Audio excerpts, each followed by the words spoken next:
Hello అండి. అందరు ఎలా ఉన్నారు? మేమైతే బాగున్నాం. మీరు కూడా బాగుండాలని కోరుకుంటూ ఈరోజు వీడియోలో ఏంటి అంటే ఎగ్ పులుసు అయితే చేసి చూపిస్తానండి.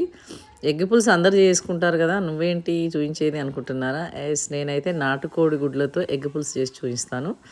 మరి లేట్ ఎందుకు? నేను ఎలా చేస్తాను ఏంటి అనేది ఈ వీడియోలో చూసేయండి మరి.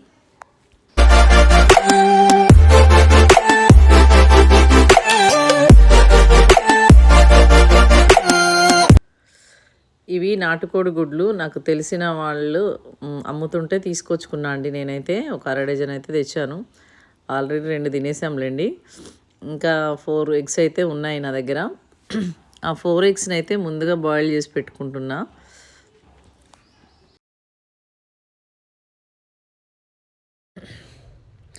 ఇప్పుడైతే నేను పచ్చిమిర్చి, కొత్తిమీర, ఉల్లిగడ్డలు, కరివేపాకు ఇలా కొన్ని కట్ చేసుకొని రెడీగా అయితే పెట్టుకున్నా అండి. ఇంకా టమాటా ఉంటే వేసుకోవచ్చు. ఇక్కడ నా దగ్గర లేదు కాబట్టి నేనైతే వేయట్లేదు. మీ దగ్గర ఉంటే మీరు వేసేసుకోవచ్చు. ఇంకా దీనికి కావాల్సినవి ఇంతే అండి.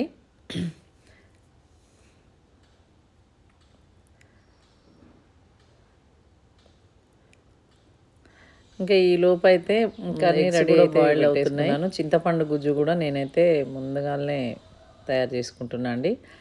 ఇంకా అన్నీ రెడీగా ఉంటే తొందరగా ఫాస్ట్గా చేసేసుకోవచ్చు. ఇబ్బంది ఉండదు కదా, అందుకని అయితే తొందరగా అయిపోతుందని ఇలా చేసి పెడుతున్నాను. ఈ లోపు అయితే ఎగ్స్ అయితే బాయిల్ అయినాయండి. ఇక్కడ చింతపండు రసం కూడా నేను రెడీ చేసి పెట్టుకున్నాను. కొత్తిమీర, పచ్చిమిరపకాయలు అవి కూడా రెడీ అయిపోయినాయి కాబట్టి ఇప్పుడు బాయిల్ అవ్వడం లేట్ మనకి ఎగ్స్. ఇంకా ఇవి బాయిల్ అయిన తర్వాత స్టవ్ ఆఫ్ వేసుకొని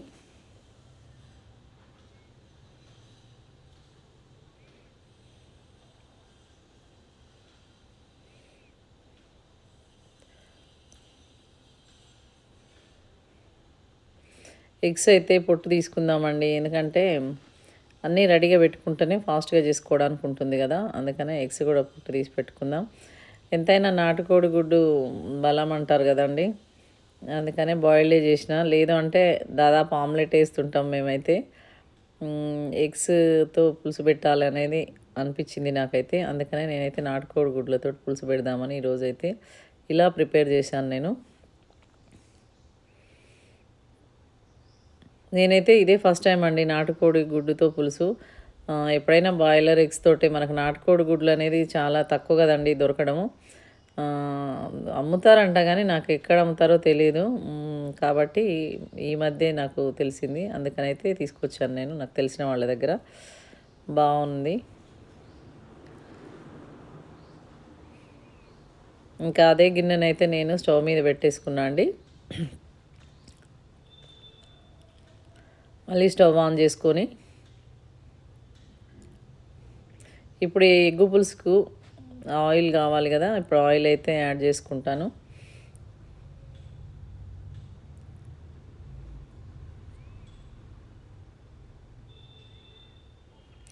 ఈలోపు ఒక పక్క అన్నం కూడా రెడీ అవుతుందండి. బాగా ఆకలిస్తుంది, తినాలి, లేట్ అయింది కదా, అందుకని ఫాస్ట్గా చేసుకుంటున్నాను.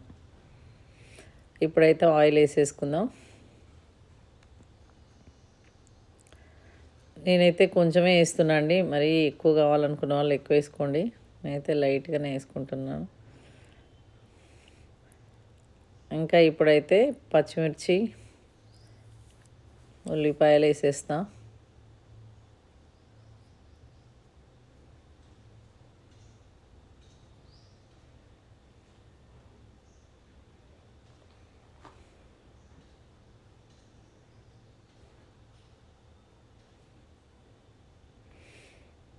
నూనె అయితే బాగా హీట్ ఎక్కిపోయిందండి, ఆయిల్.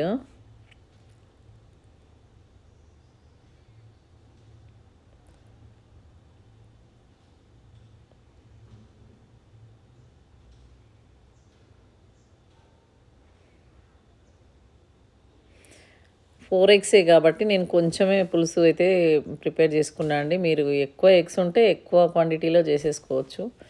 నా దగ్గర 4 ఉన్నాయి కాబట్టి దాంతో చేసేస్తున్నా. ఇప్పుడైతే పసుపు వేసుకున్నా అండి.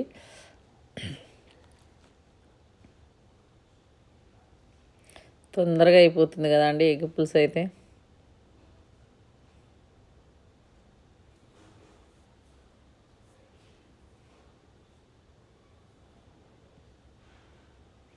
కాసేపు మూత పెట్టేసుకొని మళ్ళీ మూత తీసి అల్లం వెల్లిపాయ పేస్ట్,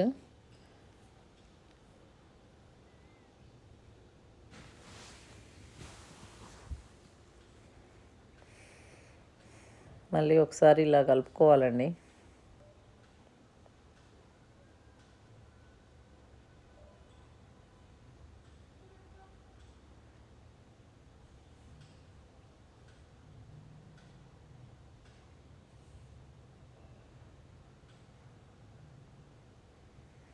ఇప్పుడైతే ఏవైతే బాయిల్ చేసి పెట్టుకున్న ఎగ్స్ ఉన్నాయో నేను అవైతే ఇందులో వేసేస్తున్నా అండి. ఎందుకంటే కొంచెం ఆయిల్లో ఫ్రై అయినట్టు ఉంటుంది కదా అన్నట్టు ఇందులో అయితే వేస్తున్నా నేను. లేదు అంటే మీరు డైరెక్ట్ పులుసులోనైనా వేసుకోవచ్చండి, నో ప్రాబ్లం.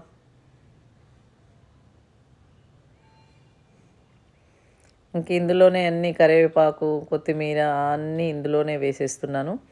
ఎందుకంటే పులుసు వేసేస్తే ఇంకా అందులోనే బాగా మరిగిపోతుంది కాబట్టి అప్పుడు మంచి టేస్ట్ వస్తుంది. రైట్, ఇప్పుడైతే ఇంకా మనం ఏదైతే చింతపండు రసాన్ని తీసి పెట్టుకున్నామో అది ఇందులో యాడ్ చేసేస్తా అండి.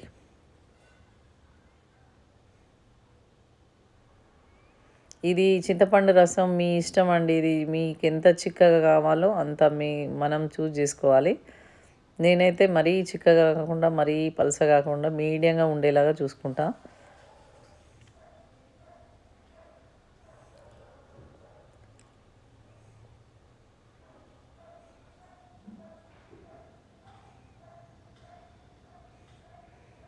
ఇప్పుడైతే కొంచెం కారం, పులుసు తీసాను రసం కానీ ఎక్కువగా ఏమి వేయలేదండి. నాకు ఎంత కావాలో అంత అయితే వేసుకున్నాను.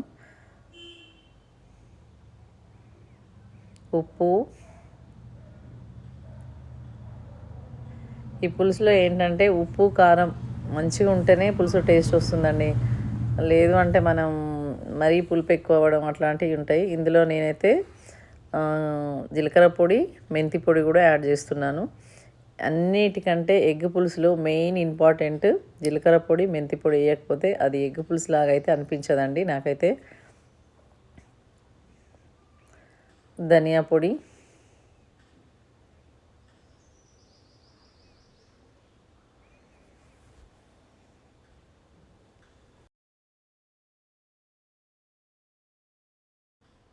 వేసి ఒకసారి ఇలా కలుపుకోవాలండి. ఇలా కలిపేసుకొని మీ ఇష్టం, మీకు ఎంత చిక్కగా కావాలంటే అంత చిక్కగా చేసేసుకోవచ్చు దీన్ని. ఇందులో మీరు ఇంకా చిక్కగా కావాలి, పులుపు ఎక్కువ ఉండొద్దు అని అనుకుంటే బియ్యం పిండి కొంచెం వాటర్లో కలిపి వేసేయండి, సూపర్ టేస్ట్గా ఉంటుంది. నేనైతే ఇక్కడ శనగపిండి వాటర్ని అయితే యాడ్ చేస్తున్నా ఇందులో.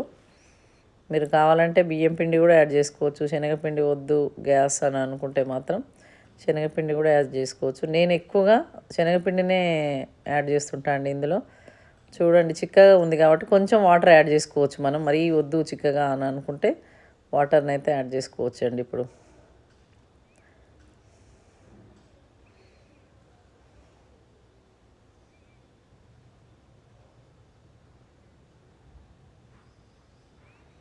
ఇంకా కాసేపు మగ్గితే సరిపోతుంది. ఇందాక ధనియాల పొడి కొంచెం తగ్గింది కదండి, దానికి ఇంకా కొంచెం అయితే యాడ్ చేస్తున్నాను. ఇలా బాగా మరగనివ్వాలి.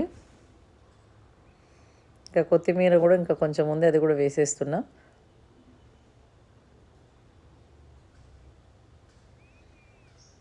రైట్, ఇప్పుడు మరిగితే ఇంకా తినడమే లేట్ అండి.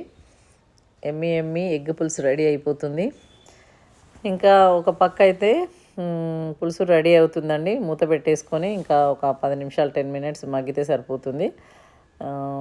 ఈలోపు నేనైతే భోజనం చేయడానికి రెడీ అయిపోతున్నాను. ఓకే, ఇప్పుడైతే పులుసు రెడీ అయిపోయిందండి. ఇంకా తిందాం, ఎలా ఉంది ఏంటి అనేది చూద్దాం. ఎగ్ పులుసు అంటే చాలా వరకు అందరు ఇష్టపడతారండి. కాకపోతే డిఫరెంట్ స్టైల్లో చేస్తారు. నేను మాత్రం కొంతమంది ఏమంటారు చామగడ్డలు కూడా వేసుకుంటారు ఇందులో, బాగుంటుంది. ఇప్పుడైతే టేస్ట్ చూద్దాం. స్మెల్ అయితే అద్దరిపోతుందండి.